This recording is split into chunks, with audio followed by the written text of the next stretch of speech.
Welcome back. We continue through element 18 of your life book. Exercise is the gift you give yourself. All right. So we are going to be going through pages 359 to 364, really finishing up that level 1, which is that more intense walking program, and then starting to introduce level 2, which is resistance training. So the goal of the EAT walking program, we talked a little bit about this yesterday, it's to boost your cardiovascular and your musculoskeletal health right now and for years to come. It's a solid program that you can stay with for life, just as I mentioned yesterday, but you can also adapt the program to increase your level of fitness by adding hills, distance, and speed. Okay. So it's very much something that you could mold to what works best for you. You can boost these workouts by either increasing the intensity or the duration. All right. So Dr. A has this 30-minute guideline, right? And that's really the baseline required to maintain fitness without cutting too much into your daily commitments. All right. Because he knows that if he said, hey, go out and walk for 2 hours, who has time for that? Okay. 30 minutes. If you have more time, fantastic. So what you'll see is that by increasing the intensity, though, you'll be more effective at really burning fat. We're going to explore that in more detail in a couple of days when we talk about the HIIT training, the high intensity interval training. So to start with today, a couple questions. How are you going to pick up the pace? And how are you going to boost your walking workout? All right. So things to think about. As you step up your intensity, remember the basic principles of cardiovascular fitness. If you're unable to carry on a conversation, slow down. And this sounds a little technical, but what Dr. A says in here, keep your rate of preserved exertion, RPE, if you need to know, below 6. You might go, what are you talking about? Well, what he talks about is go see part 2.12 of Dr. A's Habits of Health book, and he goes into great detail in there. All right. So once you reached your EAT walking program of 20,000 steps per week, this is on top of the steps you're already doing as part of the NEAT system, and you've been walking for 5 days a week for at least a month, you're really ready then to add in other essential components of the EAT system, which takes us to level 2, which is resistance training. So we really want you to start thinking of exercise as the gift that you're giving yourself versus a chore that you have to do. Okay. In this whole transformation cycle, we talked about the immediate benefit of exercise for our mind, as well as the long-term benefits. Make sure you note how you feel after you work out.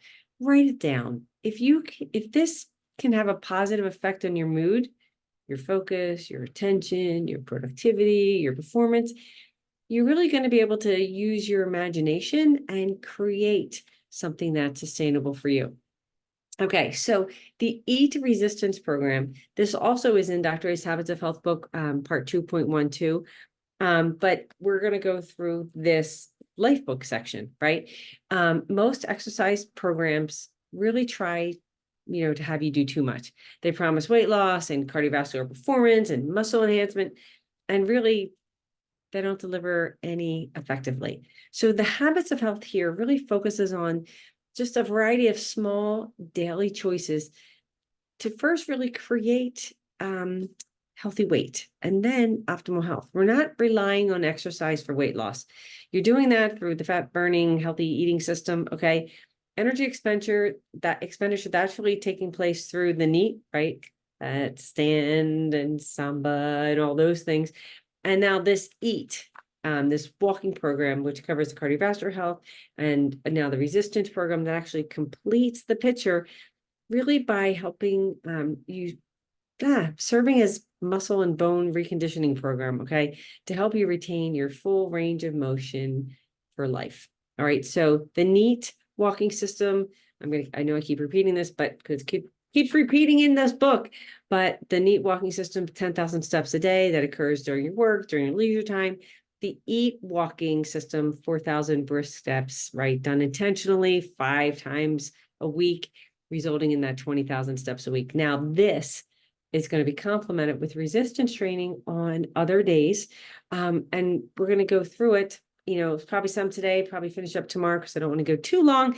But the EAT resistance program works upper body, lower body, and your core muscles. Okay. So they Dr. A splits it between two major areas of focus. So the upper body, the upper core, chest, back, shoulders, and arms. The lower is the lower core, thighs, glutes, hamstrings, and calves. All right. So Dr. A has some notes to remind you that the best exercise to do is the one you're actually going to do. Okay. He does give some guidelines to help us fit the exercise into our busy schedule. What he says is choose 2 days a week for resistance workout, leaving 2 days in between. So what he suggests is he recommends you do upper body on Monday, lower body on Thursday. All right. So that's it for today, because I told you we're going to try to keep it as short as we can. Tomorrow, we're going to go into some details of the suggested resistance program. All right. So please feel free, like, comment, share the post, hop on over to the YouTube channel called Healthy and Vibrant. And I look forward to seeing you tomorrow.